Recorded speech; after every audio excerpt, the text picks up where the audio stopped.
Welcome 7th standard to your history class.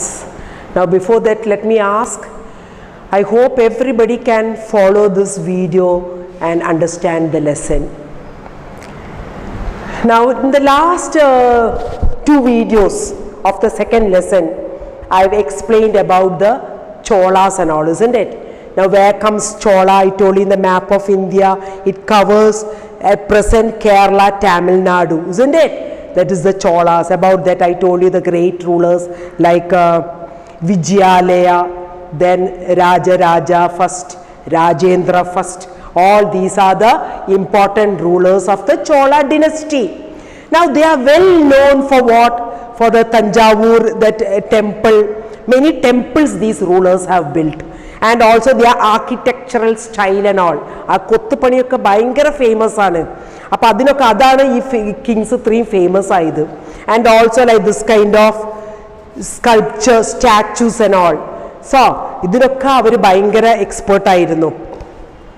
Chola, that is a bronze ine kondokka undakiya devotee images of devotees inokke. So next we will come, till that I have taken the last lesson. Now next, agriculture and irrigation. Appa ee Chola dynasty la avaru agriculture and irrigation la avaru importance koduthittunde. Appa adu koodiyana river Kaveri is flowing. A Tamil Nadu koodiyana river Kaveri is flowing. Appa the Kaveri has many branches also. Appa Kaveri's bank okke very fertile, and these kings and all they took interest in agriculture. Water from the they built canals in order to reach the fields. Canals matralla, they built embankment. That in Malayalam I don't know, embankment means while a flood okke വെള്ളപ്പൊക്കൊക്കെ വന്നാൽ അങ്ങോട്ടേക്ക് വെള്ളം കേറാതെ ഇരിക്കാൻ വേണ്ടിയിട്ടുള്ള ഒരു വലിയ തിണ്ണമായിത്ത സാധനം, embankment and all. So flooding and canals and all were constructed for and the large scale cultivation also. ഒരുപാട് സ്ഥലമൊക്കെ അവർ കൃഷി ചെയ്തിട്ടുണ്ട്. അതായത് 2 crops in a year. 2 crop ഓരോരോ വർഷം ഇങ്ങനെ വളർത്തിയപ്പം നമുക്ക് മനസ്സിലാക്കാം അന്നത്തെ കാലം also they gave importance to agriculture. And agriculture means കൃഷി. Irrigation means സംവിധാനം, വെള്ളത്തിൻ്റെ സംവിധാനം, like wells, canals. മനസ്സിലായല്ലോ, അതാണ് ഇറിഗേഷൻ. ഈ നനയ്ക്കാൻ വേണ്ടിയുള്ള സംവിധാനം, that's called irrigation. Now in many cases to water the crops, അല്ലെ, ക്രോപ്സ് വളർത്തിയാൽ മാത്രം പോരാ, അതായത് വേനൽക്കാലത്ത് അതിന് വെള്ളം കൊടുക്കണം, അതാണ് ഇറിഗേഷൻ. അപ്പോൾ അങ്ങനെ ആർട്ടിഫിഷ്യൽ ആയിട്ട് അവർ തുടങ്ങി.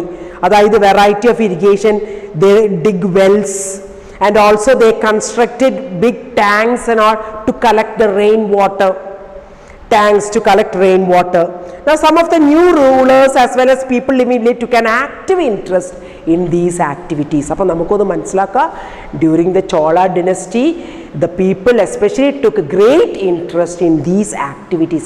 What activities? Like agriculture and irrigation. Now next is the administration of the empire. Now we will find out എങ്ങനെയാണ് അവർ administration കാര്യങ്ങളൊക്കെ നോക്കിയത് ആ സ്ഥലത്തെ. For example, agriculture ആണെങ്കിൽ നമുക്ക് സ്വാഭാവികമായിട്ട് അറിയാം ഫാമേഴ്സും ഉണ്ടാവും അവിടെ. So peasants, they were called as peasants.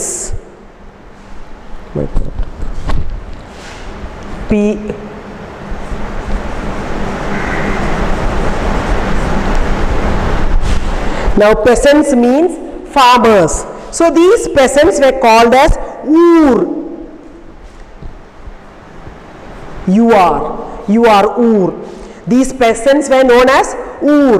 Now they became prosperous with the spread of irrigation and agriculture. അപ്പോൾ ഒരുപാട് എല്ലാ സ്ഥലത്തും agriculture, irrigation ഒക്കെ വന്നപ്പം they became very prosperous.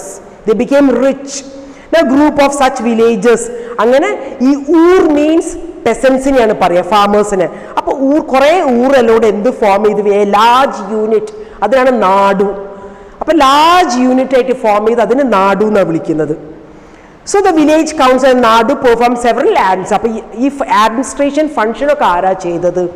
ഈ പെസൻസ്, ഊർ, അതായത് അവരെ നാടിന് വേണ്ടിയിട്ട്. നാടു എന്തൊക്കെ അഡ്മിനിസ്ട്രേഷൻ, നീതി, എല്ലാവർക്കും നീതി ലഭിച്ചു. പിന്നെ കൂടാതെ tax also, they started collecting tax from the പെസൻസ്.